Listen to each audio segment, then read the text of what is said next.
बहुत अच्छा। हाँ, मार खाने से अच्छा है कि तीसरा चैप्टर में देखो पढ़ेंगे परमाणु के बारे में, अणु के बारे में और आयन के बारे में। परमाणु बम तब पढ़े किया होगा, परमाणु बम के देखा होगा, ओकरा अंग्रेजी में एटम बम कहते हैं। तो हम लोग आइटम बम वाला वही एटम बम होता है, तो इसी के बारे में पढ़ेंगे, ठीक ना। एटम होता है, ठीक। अभी हम लोग देखेंगे जैसे अगर डंडा है तो देखो जैसे कि हम लोग छोटा छोटा कणों से मिलकर के, अणुओं से मिलकर के बना हुआ है। एक अगर इतनी निकालेंगे, यानी कि अगर एक कटते जाए तो अगर जितना पीस करते जाए, एक ऐसा समय आया कि अंतिम तक कटते रहे, तन्नी तन्नी को कण आ जाएगा। जैसे अगर काटता है तो तन्नी तन्नी को गर्दा उड़े लगता है ना, कुन्नी, तो इतना तक यानी कि वहां तक के जाएंगे तो ऐसा अणु परमाणु रहता है। तो ध्यान से सुनना, अब परमाणु बम कैसे बनता है तो सीख जाएगा अगला जन्म में। एक टॉपिक अगला आता है तब सीखेगा, अभी तो दूसरा परमाणु पहली बार सीख ही रहा है। ध्यान से सुनो, पिछले अध्याय में हम लोग पदार्थ के प्रकृति और तत्वों का संयोग से यौगिक के निर्माण के संबंध में पढ़ चुके हैं, ठीक। पिछला जो हम लोग दूसरा चैप्टर था उसमें तत्व के बारे में, यौगिक के बारे में और मिश्रण के बारे में पढ़ा है। जैसे वायु किसका किसका मिश्रण है, तो नाइट्रोजन, ऑक्सीजन, कार्बन डाइऑक्साइड और अन्य गैस, मीथेन, उथेन, तो ये सब हो गया। तो उसी तरह जैसे बायोलॉजी में पढ़ा था कि हम लोग का शरीर छोटे छोटे यानी कि बहुत सारे कोशिकाओं से मिलकर के बना हुआ है, और फिर वो कोशिका उत्तक से मिलकर के बना हुआ है कि बढ़ गया है कि बड़ा ध्यान से खुद का यहाँ आ जाता है।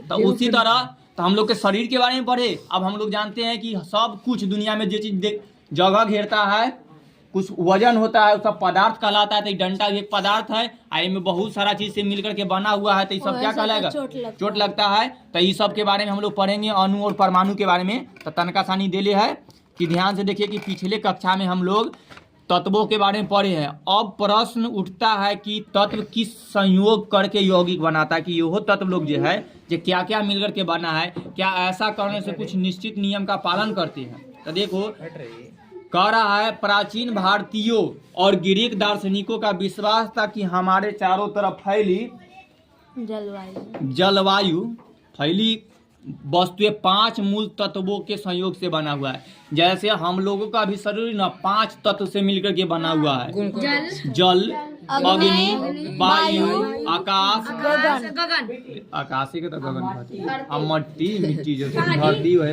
पानी तो पहले बोल ही दिए। तो यही सब 5 गो, ठीक ना।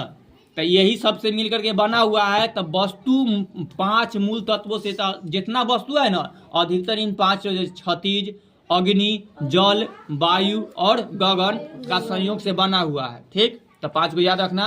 ये सब ग्रंथों पढ़ेगा तो कहेगा कि तुम्हारा शरीर 5 तत्वों से मिलकर के बना हुआ है। हड्डी।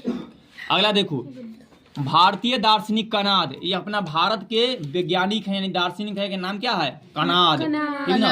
अपना भारत में पहले बार कनादे जी थे जो परमाणु के बारे में बताए थे, लेकिन लिखित कहीं परिमाण नहीं दिए थे, इसलिए इनका नाम हम लोग को साइंटिस्ट में पढ़ने के लिए न मिलता है। अगला एगो दूसरा वैज्ञानिक आया जो कहा,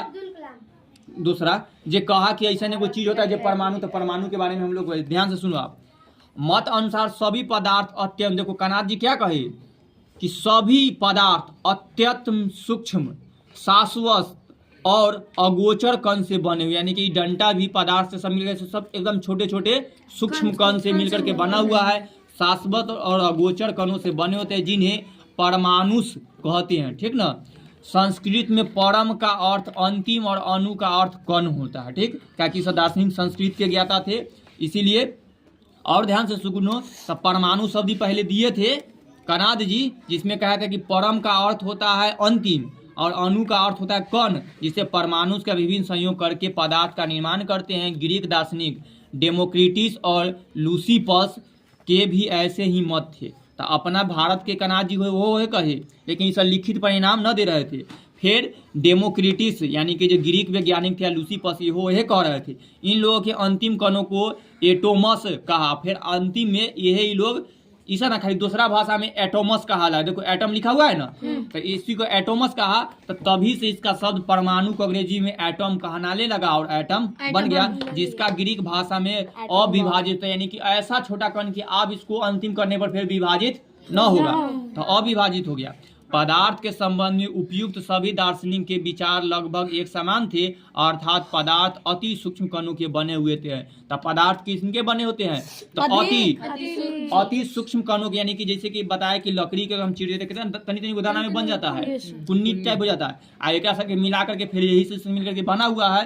तो अति सूक्ष्म कण से बना हुआ है और कुछ निर्माणकारी ब्लॉक से ही प्रकार की वस्तु बनती है, किंतु पदार्थ सभी उपयुक्त विचारों की सत्यता जांचने का कोई प्रायोगिक परिणाम नहीं होने से बहुत समय तक मान्य हो सके। लेकिन बहुत समय तक को प्रमाणित न कोई कर पाया, कोई सत्यता जांच न कर पाया, तो कोई इसको न कह पाया कि क्या परमाणु होता है, क्या अणु होता है, इस सब के बारे में। तब फिर एगो वैज्ञानिक आया, परंतु 18वीं सदी में के अंत में लववाजे, जिसको लेवेजियर्स कहा जाता है, हिंदी में लववाजे लिखल है, अंग्रेजी में लेवोडियस लिखल आता है। रासायनिक विज्ञान के ये सब बहुत महत्वपूर्ण वैज्ञानिक है, फादर भी कहा जाता है लेवोजियस। एवं अन्य वैज्ञानिकों ने रासायनिक संयोग के संबंध में कई नियमों का प्रतिपादित किया। तब धीरे धीरे और वैज्ञानिक आया ना, इसको प्रतिपादित किया, जांच किया, उसको लिखा और परिणाम देने लगा। तब धीरे धीरे अब हम लोग स्पेशल बात को पढ़ेंगे। तो रासायनिक संयोग का नियम देखो, वैज्ञानिक के नाम है लभावेज, प्राउस, जॉन डाल्टन तथा कुछ अन्य वैज्ञानिक द्वारा किए गए प्रयोग के फलस्वरूप पदार्थ के संघटन और रासायनिक अभिक्रियाओं के संबंध में कुछ नियम प्रतिपादित हुआ। लेवोरियस या लेवोजियस है से, प्राउस्ट है सो और जॉन डाल्टन है। उनमें से सबसे बहुत महत्वपूर्ण आएगा जॉन डाल्टन के और लभावेज के बारे में, ठीक ना। ध्यान देखना, वैज्ञानिक सब बहुत सा प्रतिपादन किया, यानी कि कुछ न कुछ प्रयोग कर करके निकाला कि क्या क्या होता है। तो वो क्या कहा कि तत्वों के संयोग से यौगिकों के बनने की कुछ प्रतिक्रिया कुछ निश्चित नियमों के अनुसार होती है, उन्हें रासायनिक संयोग के नियम कहलाता है, ठीक ना। क्या जिन्हें रासायनिक संयोग के नियम कहते हैं। अब देखो, पहला नियम कौन हम लोग, पदार्थ के अंशवरत का नियम, the law of conservation of matter का अर्थ है पदार्थ, लॉ का मतलब नियम, और कंजर्वेशन का है अंशरवत यानी कि संरक्षण, जिसको संरक्षण। इस नियम का प्रतिपादन कब हुआ? तो 1774 में जो लववाजे जी है, जिसको लेवोजियस ने किया है। तथा इस नियम के अनुसार तो क्या कहे कि रासायनिक अभिक्रियाओं के फलस्वरूप पदार्थों का कुल द्रव्यमान अपरिवर्तित रहता है। जैसे कहा गया कि कोई ए वस्तु है और बी के बीच अभिक्रिया होने पर सी और डी दो प्रतिफल बनते हैं। जैसे ए और बी मिलाने से ना सी और डी हो जाते हैं, बन गया है। मान ले ए का ग्राम ए ग्राम हो और बी का ग्राम बी ग्राम हो, छोटा वाला अभिक्रिया करके सी ग्राम छोटा वाला, ठीक ना, और बड़ा वाला के लिए छोटा वाला पदार्थ बनते हैं। तो अंशरवरता के नियम के अनुसार ये सब बराबर रहेगा, यानी कि वजन दोनों का सेम रहेगा। अगला देखो, लववाजे द्वारा किए गए इस प्रयोग के इस नियम का सत्यापन किया जा सकता है। इन्हें एक रिकॉर्ड में टीन की एक अज्ञात मात्रा लेकर के रिटॉर्टर के मुंह को गर्म करके बंद कर दिया गया। इसके पश्चात रिटॉर्ट को टीन सहित तौल दिया गया और बाद अब रिटॉर्ट तू सब पढ़ रहा है चलो रिटॉर्ट को कई दिनों तक गर्म किया गया और इसके फलस्वरूप टीन का एक अंश रिटॉर्ट में उपस्थित ऑक्सीजन के साथ संयोग करके ऑक्साइड में परिवर्तित हो गया। जब रिटॉर्ट को ठंडा करके तौल लिया गया, यह भार प्रारंभिक भार के बराबर पाया गया। इससे स्पष्ट होता है कि यद्यपि टीन और ऑक्सीजन के बीच अभिक्रिया हुई है, फिर भी अभिक्रिया के पूर्व अभिक्रिया के पश्चात पदार्थों के कुल परिणाम में कोई परिवर्तन नहीं हुआ है। दोनों रासायनिक अभिक्रिया किया है, लेकिन उसके वजन में, द्रव्यमान में, आयतन में जो बताया गया है कि अभिक्रिया के पदार्थ के कुल परिमाण में कोई परिवर्तन नहीं हुआ है।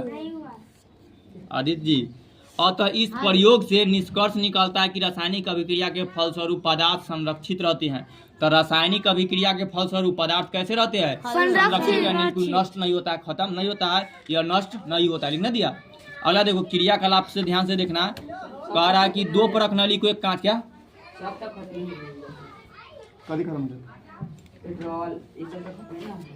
से न कर रासायनिक अभिक्रिया मिलेगा ना, दोनों चीज तो खत्म नहीं ना हो रहा, फिर उतने वजन से कहने का मतलब क्रियाकलाप, कार्यकलाप नहीं, कार्यकलाप भी है, क्रियाकलाप भी एम एल कार्यकलाप। हाँ, ध्यान से देखो प्रयोग कहा कि एक परख नली को सिल्वर नाइट्रेट के जलीय विलयन में, दूसरी परख नली को सोडियम क्लोराइड के जलीय विलयन में लेकर के दोनों परख नली के मुंह को काग में कसकर बंद कर दे और संपूर्ण उपकरण को इस प्रकार तौले कि दोनों विलयन परस्पर मिश्रित नहीं हो। अब कहा कि दो चीज लेने लिखे, कहा दोनों के तौल करके वजन पता कर लीजिए और इस प्रकार तौले कि दोनों अच्छा से मिले ना। अब उपकरण को थोड़ा टेढ़ा करके दोनों को परस्पर मिश्रित, पहले तो दोनों को वजन तौल लिया गया है, ठीक ना। सिल्वर नाइट्रेट को और सोडियम क्लोराइड नमक है और सिल्वर नाइट्रेट चांदी के पाए जाने वाला उसका यौगिक है। दोनों को पहले वजन कर लिया गया है, फिर दोनों को अच्छा से मिला दिया गया है।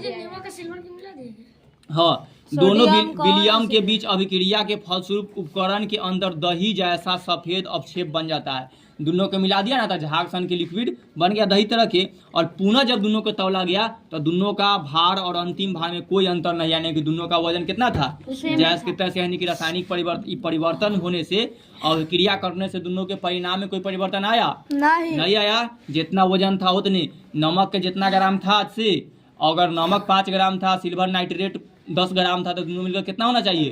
तो मिलाने पर भी दोनों कितना था? 15। ये कमी ना हुआ तब पुनः तो इसके भार अंतिम में कोई अंतर नहीं रहता है, दोनों का वजन समान होते। इसे स्पष्ट है कि यदि अभी सिल्वर नाइट्रेट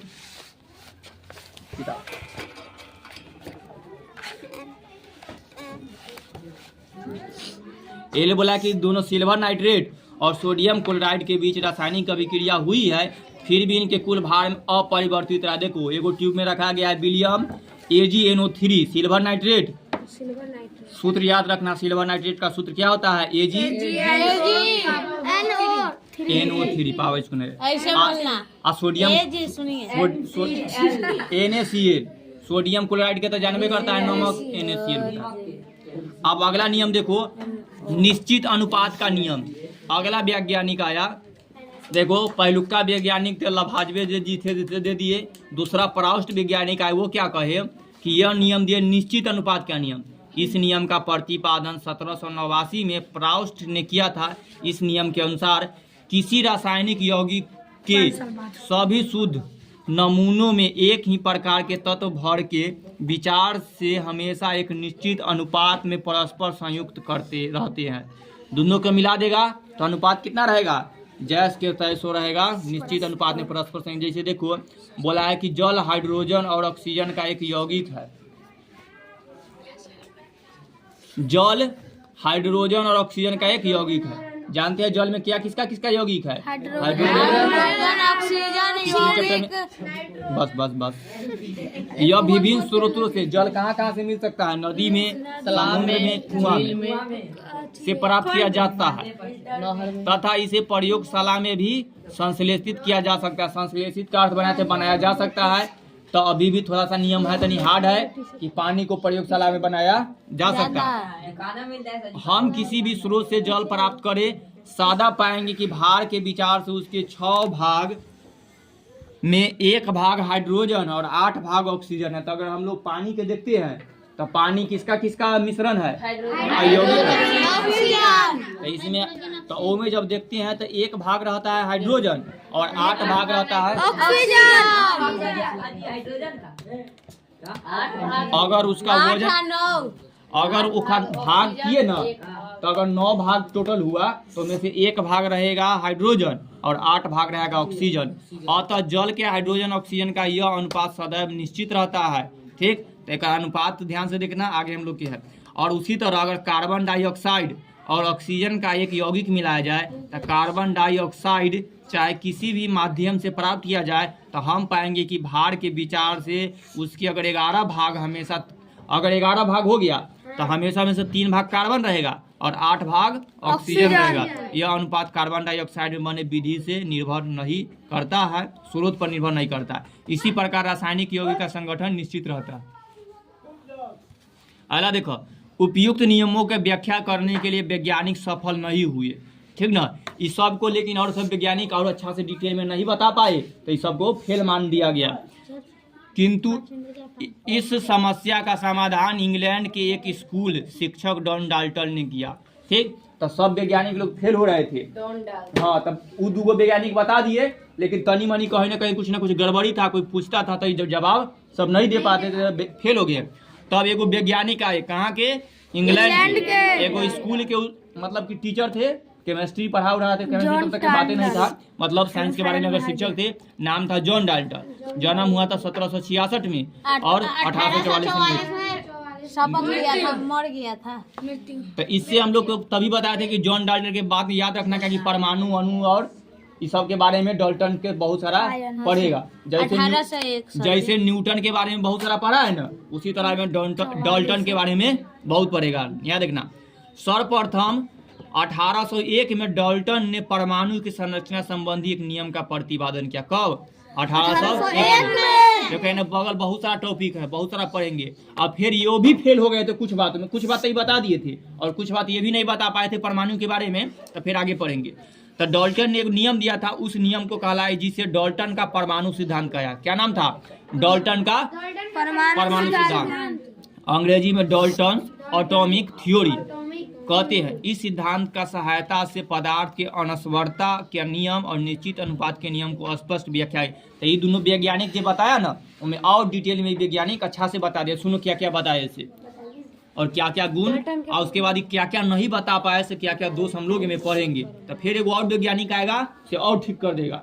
ध्यान से देखो, सभी सही बहुत कुछ बोल रहे मारिए ना अजीत को, बोल रहे हैं हमरा बुझाया कि हमरा बारे में बोल रहे हो। बोले रहता है सीख रही है। ये सर जी आओ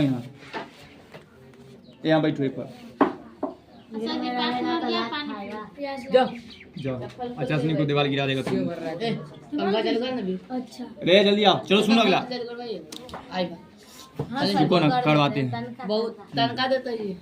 तुम चलो ना, तुम्हें बंद करवा लेता है। ला अभी तो बंद लाइन कटल है, लाइन ले भी हो जा नहीं पूरा कमे कर दे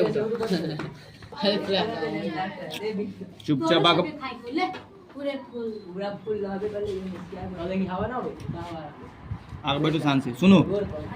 सुनो, सभी पदार्थ अत्यंत सूक्ष्म कणों के बने होते हैं। जो डाल्टन क्या कहे कि जितने भी पदार्थ होते हैं अत्यंत सूक्ष्म कणों के बने होते हैं, जिन्हें परमाणु कहते हैं। अगर सब पदार्थ हमें स्टार्टिंग के जो बना हुआ है तो तन्नी तन्नी को छोटा छोटा कण से बना हुआ है, उसी को क्या कहते हैं?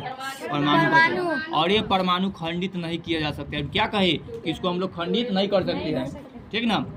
किसी भी रासायनिक प्रक्रिया द्वारा परमाणु का न तो निर्माण किया जा सकता है और न ही नाश किया जा सकता है। ठीक, कहे कि जितने भी परमाणु है तो न इसको हम बना सकते हैं और न इसको खत्म कर सकते हैं, ठीक ना। लेकिन अगला एगो वैज्ञानिक आए जो फिर इन्हीं के स्टूडेंट था, वो एगो चीज़ के बना दिए, बस इनका ये नियम फेल हो गया, यूरिया बनाए थे। आगे पर 12th में पढ़ेंगे।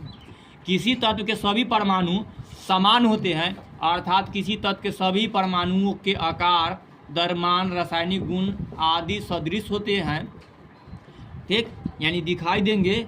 और विभिन्न तत्वों के परमाणु विभिन्न आकार, द्रव्यमान, रासायनिक गुण वाले होते हैं। तब सभी परमाणु के जो विभिन्न तत्व का जो परमाणु होता है उसका आकार, द्रव्यमान अलग अलग होगा, सेविकरण गुण वाले होते हैं।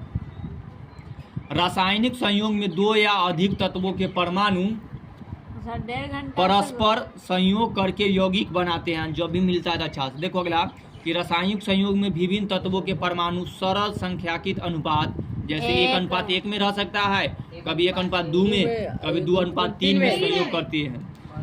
एक ही तत्व के परमाणु एक से अधिक अनुपात में दूसरे तत्व के परमाणु के साथ अधिक यौगिक बना सकते हैं, तो कम बेसी भी हो सकता है। अगला देखो उदाहरण, इसीलिए उदाहरण के लिए कार्बन और ऑक्सीजन के परस्पर संयोग से बने कार्बन मोनोऑक्साइड, ठीक ना। जब भी कार्बन मोनोऑक्साइड पढ़ेंगे जिसको CO2 का, कि मोनो के मतलब में ऑक्सीजन की संख्या एगो है, एक सूत्र क्या होता है? CO, वो नहीं, मोनो में वो नहीं, सिर्फ ओ रे उधर जाओ।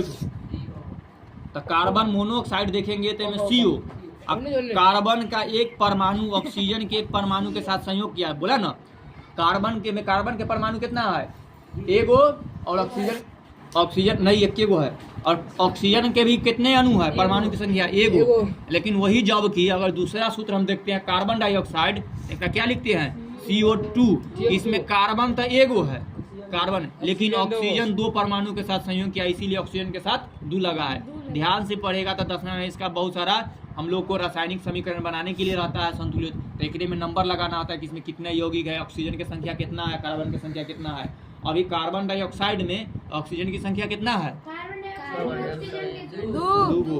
अब कार्बन मोनोऑक्साइड में ऑक्सीजन की संख्या कितनी एगो। है? ध्यान दे ले रहा है। 3 वाला छोड़ दिए। 3 वाला भी नहीं। एक परमाणु ऑक्सीजन के 2 परमाणु से, अतः मोनोऑक्साइड में कार्बन और ऑक्सीजन का अगर अनुपात देखेंगे तो 1:1 होगा। क्या कि 1:1 के मतलब 1 और 1 में है, लेकिन कार्बन डाइऑक्साइड में देखेंगे तो 1 और 2 में है, यानी कि 1:2 में। उसी तरह जल के अनुपात बहुत तरह पूछता है कि जल में किसका किसका यौगिक है? Oxygen nitrogen. अब भूल जाता है तो अब भाग था। तब सूत्र क्या होता है? H2O मतलब हाइड्रोजन 2 ऑक्सीजन और कार्बन में कार्बन नहीं होता है। यो ना तो ये में ना जल में जल किसका है? सब वही होता है। पहला सुनो, डाल्टन के परमाणु सिद्धांत के गुण सुनो। तो ये तो इसका मान्यता इतना था, फिर गुण देखो और फिर इसका दोष देखेंगे। गुण क्या क्या था कि डाल्टन का परमाणु सिद्धांत अनेक प्रकार के उपयोगी सिद्ध हुआ। जैसे ये जितना सर्च करके बताए ना खोज खाता, इसे लोग क्या क्या कर पाए कि इस सिद्धांत की सहायता से रासायनिक संयोग के नियमों का व्याख्या कर पाया कि कैसे कैसे नियम संयोग करता है। संयोग के मतलब मिलता है। जैसे हम लोग अभी मिलाए कार्बन डाइऑक्साइड ऑक्सीजन का संयोग कैसे कैसे मिलता है, सब पढ़ लिया। सब सर्वप्रथम कि सबसे पहले डाल्टन ने ही तत्व के अंतिम कण यानी परमाणु और यौगिक के अंतिम कण पर यौगिक परमाणु को विभेद किया था। यहाँ क्वेश्चन है कि सर्वप्रथम तत्वों के अंतिम कण और अंतिम कणों के विभेद का कौन बताया था? तो डाल्टन। इतना लिखना है कि सब पहले डाल्टन ने अंतिम कण और परमाणु और यौगिक के अंतिम कण यौगिक परमाणु के बारे में बताया। यहाँ तू देखो, यहाँ यौगिक का अंतिम कण आगे चलकर अणु कहलाए। यही यौगिक दोनों मिल करके क्या कहलाया? आगे अणु कहलाया। आप उठ सकते अब हैं उठ जाएंगे अगला बार। हाँ चलो ठीक है, ध्यान से सुनो अगला। इस सिद्धांत की सहायता से रसायन शास्त्र को विकसित करने में काफी सहूलियत मिली। और जब इस सब का सर्च किया तब वैज्ञानिक लोग क्या निकाल पाया? रसायन शास्त्र की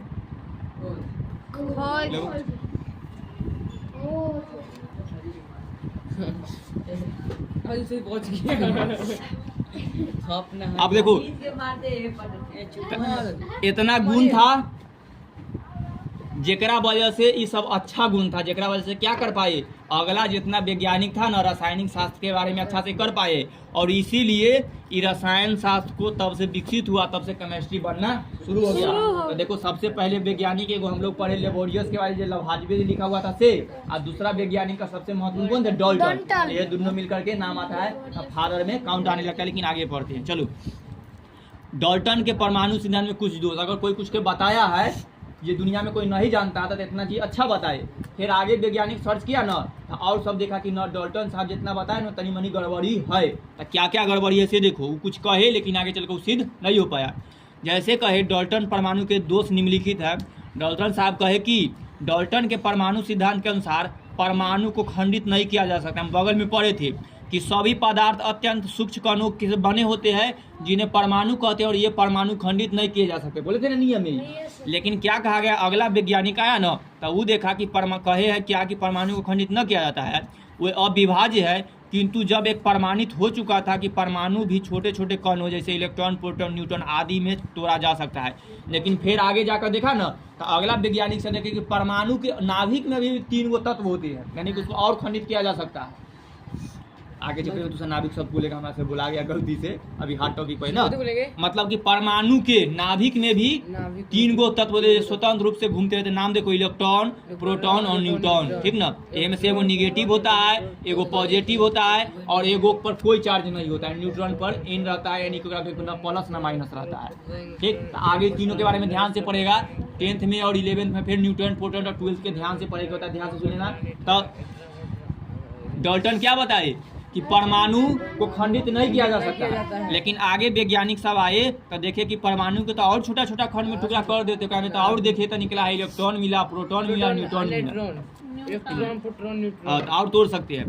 परमाणु सिद्धांत के अनुसार फिर डाल्टन साहब बताए थे कि एक तत्व के सभी परमाणु समान द्रव्यमान वाले होते। बोले कि एक ही तत्व के जितना परमाणु समान द्रव्यमान, लेकिन यह सही नहीं है। फिर आगे लोग निकाला कि तत्व के परमाणु विभिन्न द्रव्यमान वाले भी होते हैं जिन्हें समस्थानिक कहा जाता है। कुछ ऐसा तत्व मिला न जेकर द्रव्यमान सेम था लेकिन भार अलग अलग था, तो सबको समस्थानिक कहा था। फिर आगे के टॉपिक में तो सब पढ़ेगा समस्थानिक किसे कहते हैं, जिसको अंग्रेजी में आइसोटॉप्स कहा जाता है। तो कुछ ऐसे तत्व भी हुए जिसका भिन्न द्रव्यमान वाले होते हैं, यानी कि ओकर द्रव्यमान अलग अलग वाला मिलने लगा, ठीक ना, लेकिन गुण अलग। फिर और वो कहे थे कि परमाणु सिद्धांत का यह मान्यता भी था कि विभिन्न तत्वों के परमाणु द्रव्यमान वाले होते हैं। यह हमेशा सही नहीं हुआ क्योंकि विभिन्न तत्वों के परमाणु समान द्रव्यमान वाले भी होते हैं जिन्हें समभारिक आइसोबार कहा जाने लगा। आगे के दूसरा पढ़ेगा समस्थानिक किसे कहते हैं और समभारिक किसे कहते हैं। ज़्यादा अंग्रेजी में लिखा रहेगा आइसोटॉप और आइसोबार, ठीक ना। नाम सुनाई दे रहा है रवीश? सीधा हो जाओ, बिछौना लगा लेता तुरंत चोकोबार खाएगा। अगला देखो ये चारकोल लिखा है, जब भी चारकोल आगे में दिखाई दे तो कोयला समझ जाना, ठीक ना। या लकड़ी के जला हुआ जो रहता है उसको चारकोल कहा जाता है। तो चारकोल, ग्रेफाइट और हीरा ये तीनों कार्बन परमाणुओं के बनने से बने होते हैं। एकदम बहुत ही याद रखना, कार्बन परमाणु के कौन तीनों बने होते हैं? चारकोल, ग्रेफाइट और हीरा, ठीक ना। ये तीनों क्या है? तो ये तीनों कार्बन है, कार्बन, ठीक ना। कार्बन के यही एक, ये तीनों भी कार्बन है, ठीक। कार्बन के अपरूप है, यानी कि ये तीनों में कार्बन पाया जाता है सब, मतलब कि तीन गो कौन? चारकोल के मतलब कोयला बता दिए। ग्रेफाइट कहाँ होता है थोड़ा सा देखा लिया, याद है ग्रेफाइट कहाँ है? ऐसे कोई को याद ना आया? पेंसिल में जो रहता है से सब ग्रेफाइट है। और हीरा तो तू सब देखबे नहीं किया, हाँ वो सब ग्रेफाइट है। हीरा देखा है लेकिन छुआ नहीं है, वेरी गुड। तो वो सब किसके अप्रूव है? तो तीनों कार्बन के अप्रूव। नहीं छूने से नहीं, सुनो ध्यान, नहीं हमारा हमें बतानू देगा तब हम बताएंगे। सुनो, बहुत बार अफवाह हुआ, फिल्मों में ज़्यादा दिखाया गया, चाहे कभी सुना होगा कि कार्बन हीरा को चाटने से चाहे खाने से मर जाता। देखो हीरा ना बहुत शीशा के तरह रहता है और वो अगर आदमी चाटेगा तो नहीं मरेगा, लेकिन चाटेगा तो जीभ कट जाए, ऐसा संभावना आ सकता है। फिल्मों में क्या दिखाया है कि हीरा के चाटा और लोग मर गया, लेकिन ऐसा कभी नहीं होता, चाटेगा नहीं। लेकिन हीरा से मर सकता है, कैसे मरेगा? अगर कैसे मरता से देखो, अगर हीरा को आदमी खाया छोटा चीज के, तो हमारा शरीर के इस तंत्र में पाइप में जाएगा ना, हीरा में ना मान लो कि ये कितना लाख ब्लेड की तरह होता है, वो पूरा चिराई चल जाएगा, बहुत तेज होता है हीरा। ध्यान से सुनो, हाँ वो बहुत धार होता है, हमको पता नहीं चलेगा लेकिन बहुत धार वाला होता है। बहुत संरचना ऐसा होता है कि पूरा चिराने के तो पूरा अंदर के आंतरिक को क्या कर दिया, काट कूट कर दिया, तो लोग जिएगा सब चीजें मशीनें काट देता। हाँ मशीन ने काट दिया। हीरा बहुत धार होता है, बहुत कठोर होता है, इसीलिए अंग्रेजी में कहावत है डायमंड कट्स डायमंड, जिसका अर्थ होता है हीरा को हीरा ही काटता है। जैसे यानी कि अगर हीरा को काटना है ना तो फिर हीरे के यूज करेगा, या कभी शीशा को काटना है तब हीरा का ही प्रयोग किया जाता है ताकि शीशा एकदम बराबरी से कट जाए। नहीं तो शीशा को किसी भी चीज से तुम नहीं काट सकता है। एगो शीशा काटने वाला की अगर वीडियो देख लो, नहीं तो वहाँ देखना, अगर शीशा को एकदम बारीकी से ना काटना है ना तो एगो कलम है पेंसिल, ओकरा में हीरा लगल रहता है एकदम बहुत कम मात्रा में, ऐसे करके काटेगा तो एकदम सीधा काटता है। लेकिन ओकरा अलावा कोई और चलाए तो ना शीशा कभी अन्य टूट जाएगा, जैसे टूट जाता है वैसी। या हड्डी बोलो क्या कर रहा है, या ग्रेफाइट को भी काटना होता है ना तो अगर अच्छा से कटे बराबर ने, ग्रेफाइट देखा, ग्रेफाइट बोला गया, ग्रेनाइट या मार्बल टाइप लगता है, ओकरो काटे के लिए जो मशीन आता है ना, ऊपर जो ब्लेड लगल रहता है, हाँ ओकरा पर हीरा लगल रहता है। अब एक बहुत कम मात्रा देख ओकर अरे हमारे बात पहले सुनो, हम जानते हैं वो मिठाई भी बनाता पहले सुनेगा तब कह रहा है, सुनने के लिए तो ना सुनता है, अगला टॉपिक लिया या सुनता नहीं है। ऊपर देखना एगो आता है ब्लेड जगह पर लिखल रहेगा डायमंड, कुछ नहीं लिखल रहेगा, मतलब उसमें डायमंड नहीं होता है। ध्यान से सुनो, तो कम दाम में लेता है लोग, ओकरा यूज करता है काटने वाला, पानी रख के काटता है। एगो आता है ब्लेड जगह कीमती रहता है, ऊपर लिखल रहता है डायमंड ब्लेड, यानी कि बहुत रत्ती के मात्रा में, जैसे कैसे बालू के मात्रा एकदम तनका सानी वाले को इतनी चुटकी उतना मात्रा को ऊपर चिपकाया जाता है, ताकि हाँ ऊपर लग गया और दाम बढ़ जाता है, ऊपर लिख देता है डायमंड्स ब्लेड, यानी किसी ब्लेड में क्या लगा हुआ है, कम मात्रा में डायमंड लगा हुआ है। एकदम करगी में लगल रहता है। जब वह नचता है ना तो डायमंड और तेजी से काटता है। तो अगर वो बिना डायमंड वाला ब्लेड लिया है तो काटे में ज्यादा मेहनत लग रहा है, लेट से करता है। वो कहीं और अच्छा से करता है, स्मूथ करता है, बहुत अच्छा करेगा। तो अभी नॉर्मल में देखा होगा तो डायमंड, लेकिन जाकर पूछना, सर्च करना, चाहे देखना तो ऊपर लिखा रहता है डायमंड गर्दन काटे, तो वो में यूज किया जाता है। हम बता रहे हैं खाली, लेकिन अभी यहाँ नहीं होता है। नहीं, हीरा की तलवार रहेगा, राजा से रख लेना जल्दी जल्दी। तो आदमी थोड़ी ना हीरा से काट देगा, ऐसे करके तू चलाएगा तो कट जाएगा। कुछ तत्वों के, चलो आगे टॉपिक पढ़ते हैं हम लोग। पढ़ लिया तो ये सब क्या है, कार्बन के प्रूफ, किंतु इनके गुण में स्पष्ट अंतर है। दोनों देखे में सब तीनों अलग अलग दिखाई देगा। कहाँ कोयला एकदम कड़िया दिखाई देता है, हीरा एकदम चमकदार, लेकिन सब में एक के गुण है। जानते हैं, हम बताए हैं कि कोयला कैसे बनता है, मतलब हीरा कैसे बनता है। कोयले एक दिन तप करके, कोयले बहुत ऊंचे दाब और ताप सहने के वजह से ना एक दिन हीरा में बदल जाता है, वही चमकने लगता है। ठीक ना, तो तूहू सा अगर तपेगा तो आज भले कोयला है, तपेगा मतलब बहुत मेहनत करेगा, गर्मी में पढ़ेगा और रात दिन मेहनत करेगा। जैसे भोरे से लेकर के शाम तक पढ़ा है, यानी कि खूब तप रहा है, खूब दब रहा है, खूब मेहनत करेगा, तो कोयला एक दिन हीरा बन जाएगा। ये दबाव होता है, तो सोना बनना है तो उसी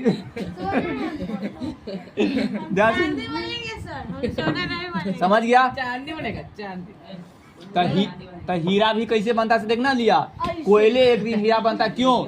अपने कोयला के साथ रहता है, उच्च दबाव सहता है, बहुत दिन तर में अंदर पड़ल रहता है। अगला सुनो, डाल्टन के परमाणु सिद्धांत के आधार पर रासायनिक संयोग के नियम व्याख्या किया गया। ठीक, बहुत अगला टॉपिक पढ़ लेता है तू सब। नहीं वैसे नहीं बहुत। चलो आगे पढ़ो, हम लोग टॉपिक भूल जाएंगे। पदार्थ की ध्यान से सुनो, अब किताब देखो जाओ।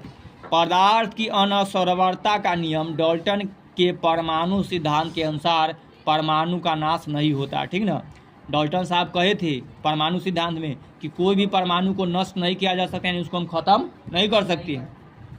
अतः अभिक्रिया में भाग लेने वाला प्रत्येक परमाणु अभिक्रिया के पूर्व और पश्चात उपस्थित रहता है।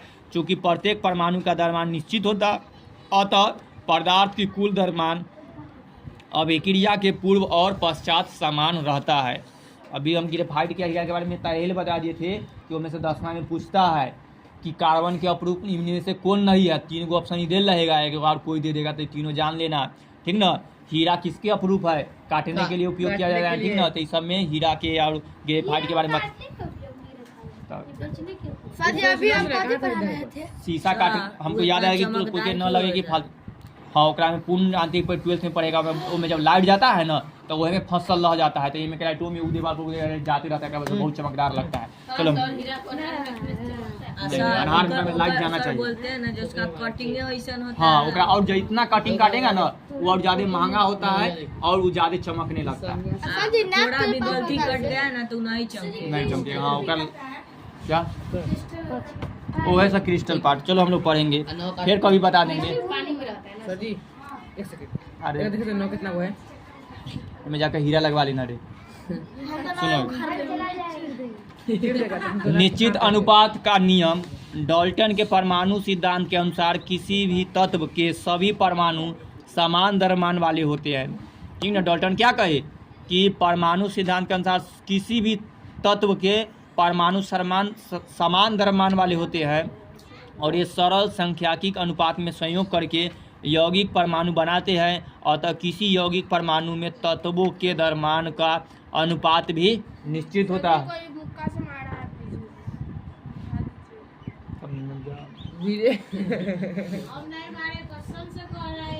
देखो नीचे नीचे नीचे लिखल है परमाणु क्या है, पकड़ो।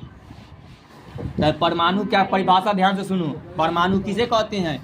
किसी भी तत्व का अंतिम सूक्ष्म कण जो रासायनिक अभिक्रिया में भाग ले सकता है उसे परमाणु कहते हैं। क्या भाई, परमाणु किसे कहते हैं? अभिक्रिया में, हाँ, किसी तत्व का अंतिम सूक्ष्म कण जो रासायनिक अंतिम सूक्ष्म कण अभिक्रियाओं भाग ले सकता है, परमाणु बम कहला। सौरभ बताओ परमाणु किसे कहते हैं? परमाणु जो परमाणु से बना परमाणु किसी अणु से बनकर और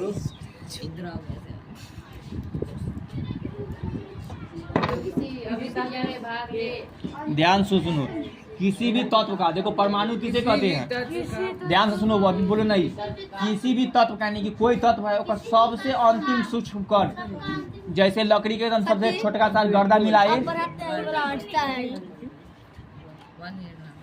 ठीक, किसी भी तत्व का, ठीक ना, अंतिम सूक्ष्म कण, ठीक, जो रासायनिक अभिक्रिया में भाग ले सकता है उसे परमाणु कम नहीं। इसका विशेषता सुनो, परमाणु की विशेषता ध्यान से सुनो, बोलिए ना। किसी तत्व के सभी परमाणु सदृश होते हैं किंतु वे अन्य तत्वों के परमाणु से भिन्न होते हैं। जैसे एग्जाम्पल सुनो, सोडियम के सभी परमाणु सदृश होते हैं परंतु वे क्लोरीन के परमाणु से भिन्न होते हैं। जैसे नमक बनाता है सोडियम क्लोराइड, तो दोनों में रहता है ना, तो भले भिन्न रहता है लेकिन सभी में सदृश रहते हैं। तत्व का प्रत्येक परमाणु तत्व के सभी गुणों को प्रदर्शित करता है। जैसे सोडियम के प्रत्येक परमाणु सोडियम के सभी अणु को प्रदर्शित करता है।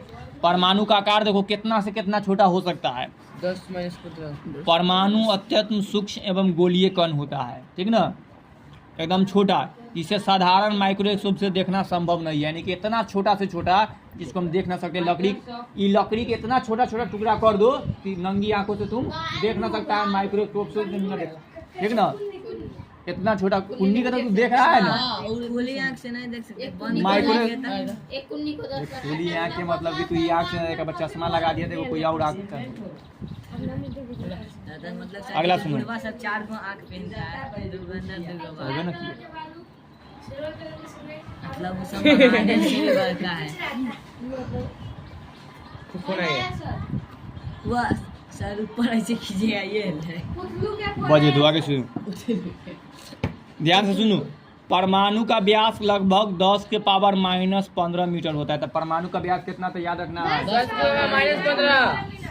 परमाणु का व्यास कितना होता है ना 10 इनवर्स 10 के पावर मीटर, 10 एक बटा कोई भी एक पर 15 को 0 माइनस 1 बटा 10 के पावर 10 पर 15 10 के पावर -15 मीटर। एल घात घातांक पढ़ाए थे, जब माइनस लिखल मतलब 1 बटा और 10 पर 15 को 0। और ध्यान से सुनो, परमाणु किसे कहते हैं, किसी तत्व का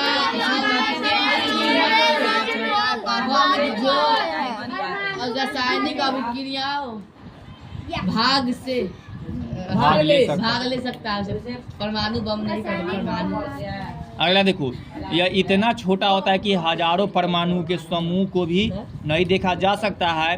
निम्नलिखित उदाहरण द्वारा परमाणु के सूक्ष्मता समझा जा सकता है। क्या यदि 1 चम्मच नमक ले और विश्व भर के सारे लोग एक साथ बिना विश्राम किए उसमें विद्यमान परमाणु को प्रति सेकेंड 1 परमाणु की रफ्तार से गणना प्रारंभ दे तो इस काम को करने में लगभग 40 लाख वर्ष लग सकते हैं। यानी परमाणु इतना छोटा होता है कि अगर 1 चम्मच हम नमक ले और उसको एकदम में ही कर दिया जाए, उसके बाद अगर कोई जीने के शुरू करे 40 लाख वर्ष, यानी कि इतना छोटा छोटा कण होता है। किंतु आजकल क्या गया है, स्कैनिक इलेक्ट्रॉन माइक्रोस्कोप, जिसको SEM सेम कहा जाता है। यही सब मशीन से तो हम लोग का एक्सरा और सब जो पूरा CT स्कैनर कर देता है कि पूरा शरीर के, तो एकरो से खतरनाक मशीन, तो ये सब मशीन से ना इलेक्ट्रॉनिक टनलिंग माइक्रोस्कोप, जिसको ETM कहा गया है, का आविष्कार हो जाने से परमाणु के संरचना उनके गुणों का अध्ययन करना एकदम आसान हो गया। तुरंत लोग गणना कर लेता है कि कितना परमाणु, कैसन परमाणु क्या है से। बस 2 मिनट टाइम हो गया, नहीं हुआ है, हो गया कितना? 50 कितना? चलो परमाणु के तत्वों का संकेत हम लोग क्या?